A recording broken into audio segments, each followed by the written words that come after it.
নমস্কার দর্শক বন্ধুরা, আজ আমি ডিম আলু ভাতে বা ডিম আলু ভর্তার রেসিপি আপনাদের সঙ্গে শেয়ার করব। ডিম আলু ভর্তা তৈরি করার জন্য আমি একটা বড় সাইজের আলুকে সেদ্ধ করে স্ম্যাশ করে নিয়েছি 4টে ডিম, পেঁয়াজ, পরিমাণ মতো লবণ দিয়ে দিচ্ছি। তার উপর দিয়ে দিচ্ছি শুকনো লঙ্কা ভাজা।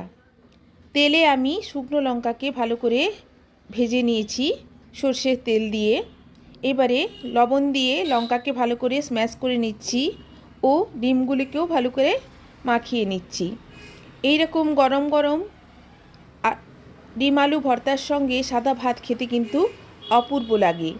শুকনো লঙ্কা ভাজা দিলে এর স্বাদটা কিন্তু দ্বিগুণ হয়ে যায়।